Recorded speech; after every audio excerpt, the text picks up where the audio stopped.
pelo convite feito. Zeladeiro, você está sendo culpado, viu? Porque eu tenho estudado mais a obra Espírito Chacão. Porque toda vez que a gente vem aqui, a responsabilidade é grande, né? A gente tem que tentar se preparar. Então eu quero te agradecer, porque a gente vai lendo, vai ouvindo e vai aprendendo também muito. Então nessa noite nós vamos aprender juntos alguma coisa, né? Esse texto ele é interessante porque ele está no capítulo 5 do Evangelho segundo o Espiritismo e é o maior capítulo desse livro, que é as bem-aventuranças, que são, né? Eu fico pensando por que Kardec mirou nesses acontecimentos. Certamente porque tem mais a ver com o nosso dia a dia, né? Com as lutas que nós passamos. E, dito isso, eu fiquei perguntando a mim mesmo duas coisas. Eu vou falar, esse texto, ele fala assim resumidamente, vou resumir isso num exemplo para vocês. O que é as dores da vida, o que são as verdadeiras felicidades. Quando a mãe fala para o menino assim: menino, não põe a mão na tomada que você vai queimar o dedo. Aí o que o menino faz? Vai lá e toca o dedo na tomada. Então a infelicidade é quando eu faço alguma coisa por impulso, por vaidade, por querer aplauso, né? Por orgulho faço, por títulos, por qualquer coisa que não seja a essência do meu ser. Quando eu faço isso, vem infelicidade na minha vida. Então, o que é infelicidade? Didaticamente, para a gente entrar aqui numa abordagem que eu quero fazer nessa noite, é tudo aquilo que a natureza, as leis naturais de Deus, que foram criadas e são infinitas, e são perfeitas, e são justas, nos fazem reflexionar, nos fazem pensar sobre os atos que nós cometemos. E aí nós chamamos este dor, nós chamamos isso de vários nomes. E nós só podemos imaginar o que é um problema mesmo quando a gente se despede dessa vida, né? Então uma visão mais ampla dos problemas. Eu estava vendo uma história, tem vários tipos de centro espírita, né? Todos que estão aqui são espíritas, né? Fala assim para mim, só para eu saber. Todos são? Tem alguém que não é? Tem alguém que não é aqui? Só o senhor? Só o menino lá atrás. O espiritismo não é religião. É um fato. Exatamente. Mas eu queria perguntar quem conhece o espiritismo, quem já ouviu falar. Então, voltando aqui, a mãe do menino perdeu o menino com 5 anos de idade, né? Ela foi lá no Chico, né, preocupada, sofrendo, porque é uma adulta aí, né? Perdeu um filho, perdeu um ente querido. Eu perdi minha mãe há pouco tempo, acidentada aqui em Goiânia, atropelada. Foi uma morte terrível. Então, a dor da perda é terrível. E ela foi lá no Chico. Depois de muito tempo, o Chico conversou com ela, explicou a morte do menino e disse para ela: olha, graças a Deus aconteceu isso agora. O seu filho sofreu muito, se a moléstia dele continuasse. E foi explicando que o espírito precisava passar por prova e tal. De tal forma que ela entendeu o que aconteceu. Então, meus amados, o que leva a gente a errar? O que leva a gente a repetir os mesmos erros que nós sempre temos repetido?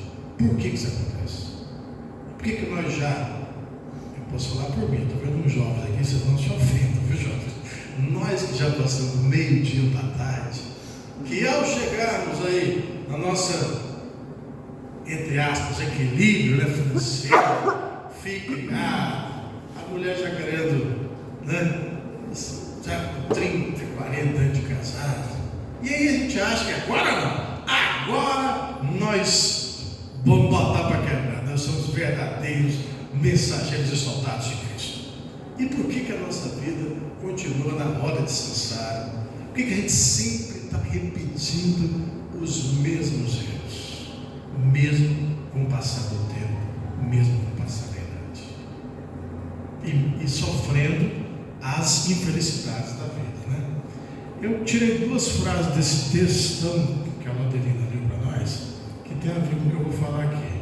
Primeira frase: a verdadeira infelicidade está mais nas consequências de um ato que nele próprio. Presta atenção nessa frase. Tudo aquilo que você acha que é ruim, cuidado com o seu julgamento. Às vezes é uma salvação da sua vida. Eu tinha um programa de rádio onde eu entrevistava pessoas. Eu já fiz vários tipos de programas, mas esse foi o melhor que eu fiz para mim mesmo, porque eu sentia muito prazer em fazer. E eu conversava com as pessoas, só pessoas que trabalham na causa do bem, viu, Rodrigo? Sem investimento em religiosa, que eu já me despido disso há muito tempo. Despido, ou seja, eu tirei essa roupa da religiosidade. E aí eu levei lá uma pessoa, e ela tinha um câncer na face, e aquele câncer comeu a face dela. E aquilo ficou uma coisa assim, bem feia de ver. E você vai controlando, né? Você vai entrevistando. E esse cara, eu tinha conhecido ele antes da doença. E ele era aquele famoso chato de galocha. Sabe? Cheio de onda, cheio de coisa. A gente achava, né? A gente gosta de julgar os outros. E quando foi para a entrevista, ele conversando com muita dificuldade, mas expondo a vida dele, ele foi e falou para mim: Marcelo, você sabe o que aconteceu de melhor na minha vida? Eu falei: não, o que foi? Cara, foi essa doença na minha vida. Eu chamo essa doença de pureza. E se não fosse essa doença, eu era aquele cara chato que você conheceu lá atrás. Ao vivo e a cores para todo mundo aí, está gravado. Né? E aí eu me pegou de surpresa. Então assim, sabe, eu fui apaixonando por aquele cara, aquela nova pessoa que brotou daquela lama de dificuldade, daquela doença terrível, e está vivo até hoje, graças a Deus. Então, gente, a segunda frase que eu tirei desse texto, que a Natalina leu para nós, graças a Deus ela fez isso: ver a infelicidade faz calar a consciência e perturba a ação do pensamento. E é aqui que eu quero entrar. Meu tema é esse. A gente tem que se perguntar quem que nós somos. Eu falei aqui que nós estamos na meia-idade, uns estamos jovens, outros com planos de casar, fazer família, etc, etc. Outros com outras preocupações. Não importa a idade. O cara mais de idade que eu já vi pregando o Evangelho é o Divaldo Franco. Está com 94 anos, 93, fez agora, essa semana. Então ele está em pleno vigor. Nós somos seres eternos, nós somos seres divinos. Só que nós falamos isso e vira clichê, né? Vira clichê, porque nós não acreditamos nisso. Principalmente quem prega essas coisas são os que têm menos fé. Aquela fé simples, aquela fé que move montanhas, aquela fé do tamanho do grão de mostarda. Não é do tamanho de um grão, não. É do. E qual é a diferença, Marcelo? É que a mostarda, a fé do tamanho de um grão de mostarda, que é uma das menores sementes, ela quando botada no chão, ela cresce e dá uma árvore grande. Por quê? Porque dentro dela tem um germe divino, tem um germe da eternidade, tem um germe que eu vou botar para quebrar e as coisas vão acontecer na minha vida. Eu não vou ficar repetindo os mesmos erros dos meus pais, dos meus avós e os meus próprios. Porque quem somos nós? Essa é a primeira pergunta que eu quero te fazer. E eu vou te fazer uma segunda indagação. Tudo que você pensa sobre você está errado, está equivocado. Não é verdade.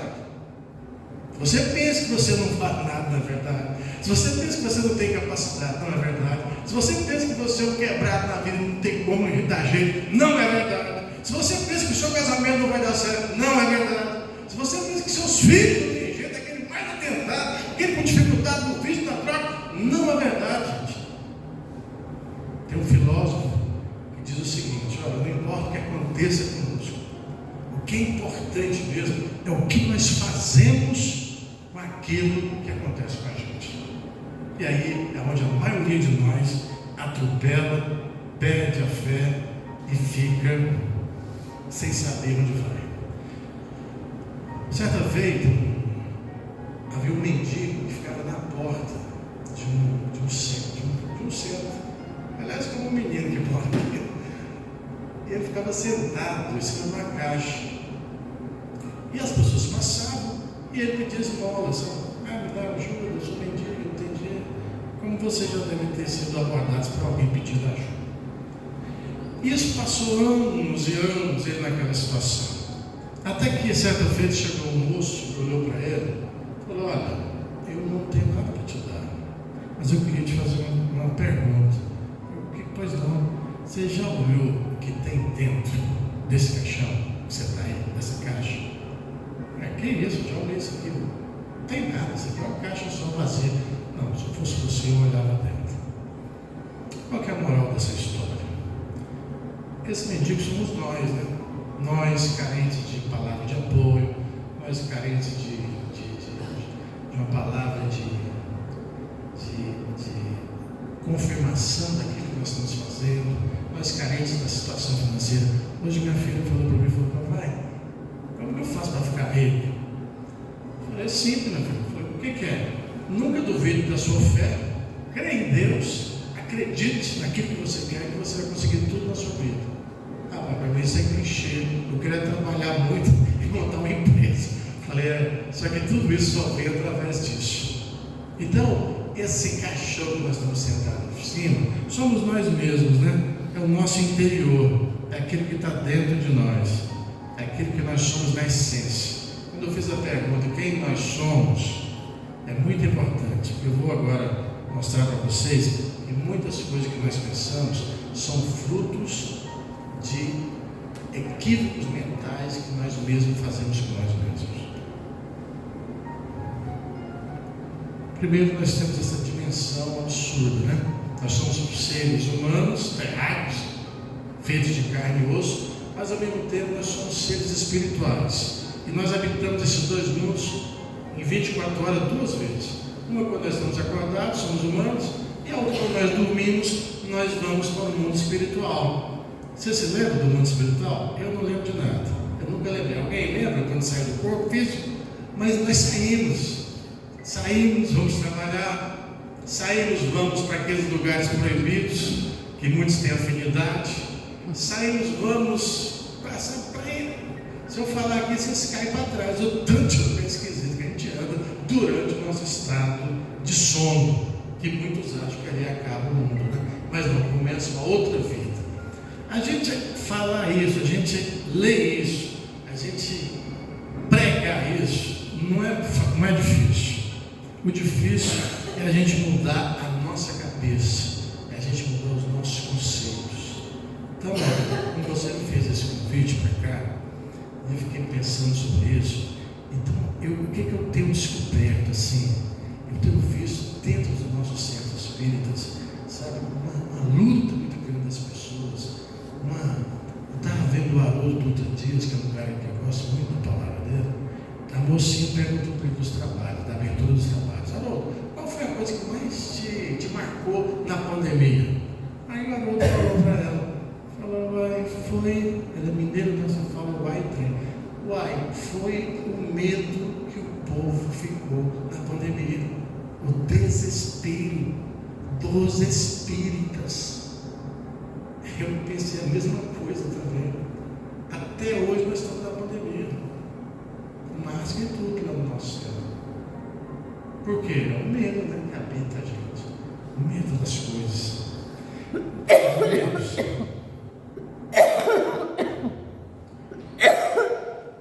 Se eu não sou só, de onde vem então esses pensamentos que eu carrego? Ele vem dos conceitos que eu mesmo formei de mim mesmo, porque quando a gente é criança, a gente não tem isso, né? Você pode pegar uma criança negra, branca, rica, pobre, botar aqui, ó, elas vão se comportar mais ou menos do mesmo jeito, porque elas não têm o ego dominando elas ainda. Logo vai dominar, né? Mas ainda demora. Ali eu estou falando de 2, 3 anos. Todas são grandes, todas não têm preocupação, todas vivem um dia. Eu estou falando com você aqui e muita gente tem uma vozinha na cabeça aí que está incomodando ela. O que eu vou fazer amanhã? Como é que eu vou pagar a conta amanhã? Como é que eu vou fazer isso? Que hora vai passar aquilo? Sabe? Não deixa você concentrar no momento presente, que é a única coisa real que nós temos. Não tem outra coisa.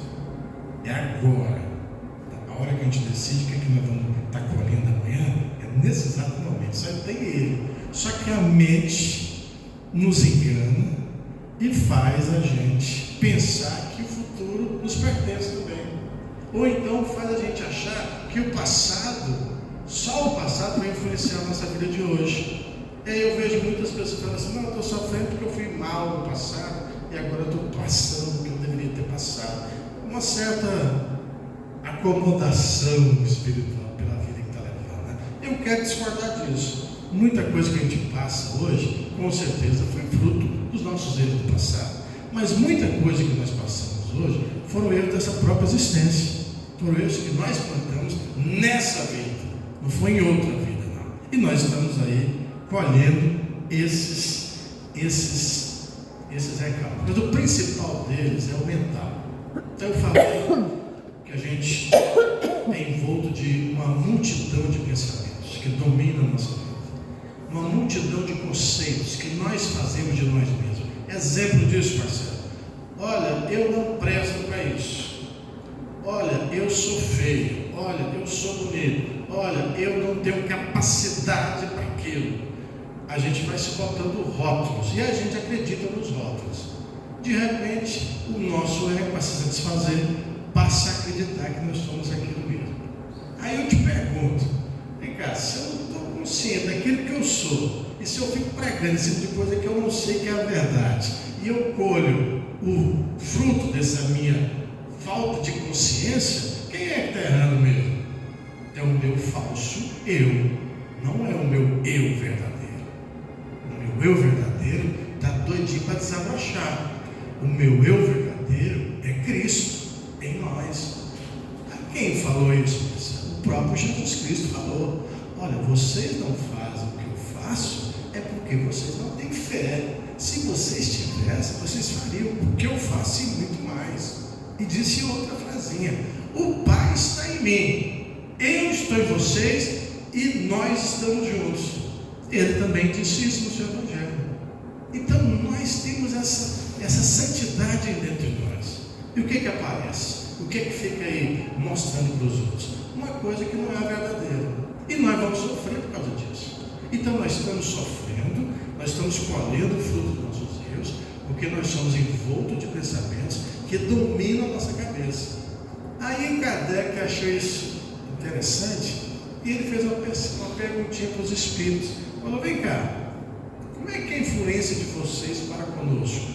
Aí os espíritos responderam: na verdade, deixa eu falar aqui, Kardec, na maioria das vezes a gente domina vocês. Na maioria das vezes é nós que estamos direcionando vocês. Aí eu pego aqui os conceitos errados que nossos pais, nossa família fizeram quando a gente estava na infância. Sabe aquele conselho que a mãe dá assim para o filho? Esse menino não vai dar para nada na vida. Assim, ó, o menino tem 7 anos de idade, o inconsciente dele está limpinho, ele não tem freio nem contrapeso. Ele vai captar aquilo vai entrar no inconsciente dele, vai lá no HD dele e vai gravar lá. Eu falei isso porque eu sou filho de 7 filhos, minha mãe teve 7 filhos, eu sou o 6º, e o pau cantava lá dentro de casa, 24 horas. A gente lutava para sobreviver, para comer, não tinha comida para todo mundo. E minha mãe é uma mulher de ouro, e com muita luta ela conseguiu tocar a família e todo mundo se deu bem na vida. Mas por quê, gente? É porque ela não acreditou naquilo que os pais falavam dela, né? Porque casou, o pai não queria que casasse com aquela pessoa, aquela coisa de família que você sabe muito bem. Então, gente, Platão, sabendo dessa nossa polêmica de enxergar a vida pelo avesso, achar que nós sabemos alguma coisa e nós não sabemos nada, o que nós vemos na vida é fruto dessa inversão de valores. Você está entendendo o que eu estou falando? A gente foi criado de um jeito, a gente foi educado de um jeito, a gente se auto-rotulou negativamente, a gente botou uma fenda nos nossos olhos. Aí você acha que você tem condição de ver o mundo com a clareza que o mundo é? Você vai ver o mundo com qual lente? Você vai ver o mundo com a lente que você forjou durante a sua vida. E nada do que eu falo vai mudar isso na sua cabeça, porque você tem esse conceito internalizado aí na sua cabeça. Aí 1400 anos atrás, ou antes de Jesus Cristo, ele veio e falou assim: tinha uns homens presos numa caverna e tinha uma fogueira na boca da caverna. Esses homens estavam presos lá no fundo da caverna. A fogueira jogava uma luminosidade, né, ali, e essa luz pegava esses caras que estavam lá presos no fundo da caverna e jogava no fundo da caverna. Então tudo que passava na frente da caverna, a luz refletia lá para dentro. Eles achavam que a vida era aquela penumbra, aquelas sombras que eles viam no fundo da caverna, que era o mito da caverna de Platão, né? E é exatamente isso que acontece hoje. O que isso tem a ver com o nosso tema de hoje? Vocês viram lá, a infelicidade só acontece na nossa vida porque a gente não consegue ver quem nós somos de verdade. A gente não consegue se auto-perdoar. A gente não consegue entender no outro. Como é que eu vou perdoar alguém se eu não percebo nele a mesma divindade que tem em mim? Se eu acho que ele é meio inferior, se eu acho que ele é de religião A, B, C e D, já tem religião para Deus e o mundo. Se eu não entender que esse cara é igualzinho a mim na essência divina, eu não consigo perdoar ele, não consigo conviver com ele. Então o mito da caverna, a história do mendigo, né, que eu contei no início, a parábola do mendigo, ela vai concluir com a minha palestrinha humilde, simples, mas que eu estou falando do fundo do meu coração, do que eu acredito. Eu não falo mais nada daquilo que eu não acredito. Eu não acredito já em muita coisa que eu já vi por aí, seja na parte religiosa, seja na parte de outras coisas. Eu acredito que nós somos seres divinos. Eu acredito que você tem que parar hoje de achar o que você acha de você, que seus conceitos sobre você estão equivocados. Joga fora, aproveita hoje e bota para quebrar. Amanhã você vai ser uma nova criatura. Isso depende de quem, Marcelo? Só de você, não depende mais de ninguém. Nenhuma entidade, olha o que eu vou falar aqui, se eu estiver pecando, lá da gente, você me perdoa. Nenhum anjo de luz vai chegar aqui e vai fazer o trabalho que é você que tem que fazer. Não vai. Por quê, Marcelo? Porque nós não precisamos. Nós temos essa condição de fazer isso. Eu estava lendo aqui as mensagens que a Laura põe aqui antes do nosso palestra, e é toda nesse sentido. Olha, vai lá, vai, só que no jeito do Espírito de falar, né? Mais mansinho, né? Eu falo um pouquinho menos mansinho. Então a gente é isso. E aí, pessoal, alguém tem que me ensinar a abrir o celular e não deixar ele fechado. Vou perguntar minha filha como é que faz isso. E aí, conheci um cara chamado Jacob Perry, que ele fala o seguinte: buscar aquilo que você quer onde não pode ser encontrado é a causa da grande disfunção das nossas vidas. O cara quer buscar isso em dinheiro, ele acha que o dinheiro vai satisfazer o vazio existencial que ele tem no coração, a falta de amor que ele tem no coração, a falta de entendimento. Aí ele busca títulos, cargos, fama, mulheres, drogas, sexo fácil. Aí ele fica violento porque ele quer bater nas pessoas, porque a opinião dele que vale. Aí ele quer mostrar que ele é bem sucedido. E qual o conceito de bem sucedido da nossa sociedade? Jesus Cristo, se estivesse vivo hoje, coitado, nem falar que ele poderia falar, porque ele era meio que mendigo também, né? Era um andarilho naquela época. Então, pessoal, nós estamos cheios desses conceitos equivocados. E a grande oportunidade, então, da gente mudar essa chave da nossa vida é aquilo que Jesus, de maneira singela, falou para os seus apóstolos. Olha, tudo isso que eu falei, dinheiro, carro, posição social, eu não sou contra nada disso. Acho que isso é importante, tem que se fazer, é a evolução do trabalho. Eu só estou dizendo que isso não vai. E eu tenho provas do número de suicídios no Japão, do número de suicídios nos Estados Unidos, do número de pessoas viciadas em Goiânia, em droga, do número de pessoas ficando loucas isso, porque um dos sintomas da passagem do mundo de regeneração para o mundo de expiação, ou ao contrário, é exatamente a loucura. Os Espíritos têm falado isso. O número de pessoas com problemas mentais que vão surgir nos últimos dias é o que está acontecendo hoje. Então, busque em primeiro lugar o reino dos céus. E aonde está esse reino dos céus? Me conta aí. Será que é naquelas pinturas lindas das igrejas católicas?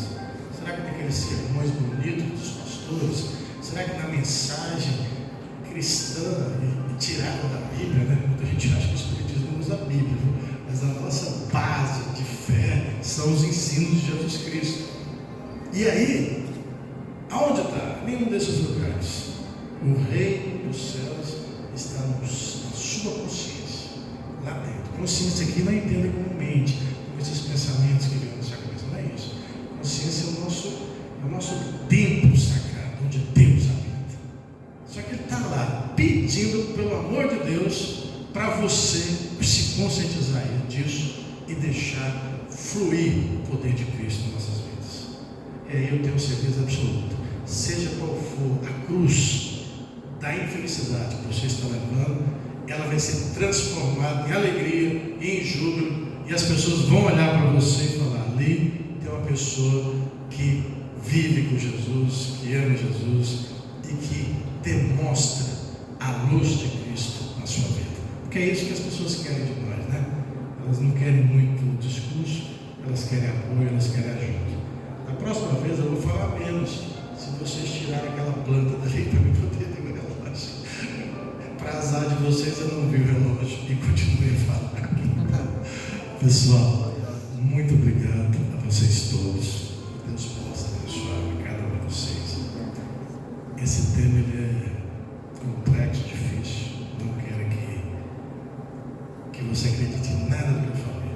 Quero que você vá pesquisar. Quero que você olhe na Bíblia, no Livro dos Espíritos, no Evangelho segundo o Espiritismo, aonde você quiser. Só sei de uma coisa: eu tenho buscado essa mudança de chave. Não é fácil. É um treino difícil de mudar um pensamento. Olha, tem coisa aí. Eu cheguei na casa espírita, rapidamente, eu estou terminando. Eu cheguei na casa espírita com um problema sério dentro de casa. Aí, por acaso, alguém pegou e falou: Marcelo, você pode levar uma pessoa doente lá no centro tal? Eu falei: centro tal? Ali da Vila Nova. Então tá, entrei no carro. A pessoa estava com a perna quebrada, estava no passe. Mas eu, precisamente, acho que mas eu não falei, né? E foi. Cheguei lá, entrei, comecei a rir daquele centro espírita. Eu ri que estava gargalhado, cheio de luzinha, né? Parecendo uma nave espacial. Eu falei: mas o que é isso aqui, meu Deus? Não, isso aqui é um centro espírita mesmo. Então tá, tinha santo um pouco misturado, tá bom. E aí comecei, isso já tem 13 anos. Então assim, e mesmo assim eu tenho que confessar para vocês, é difícil mudar pensamentos, porque a gente acha que nós somos os nossos pensamentos, e nós não somos, nós somos luz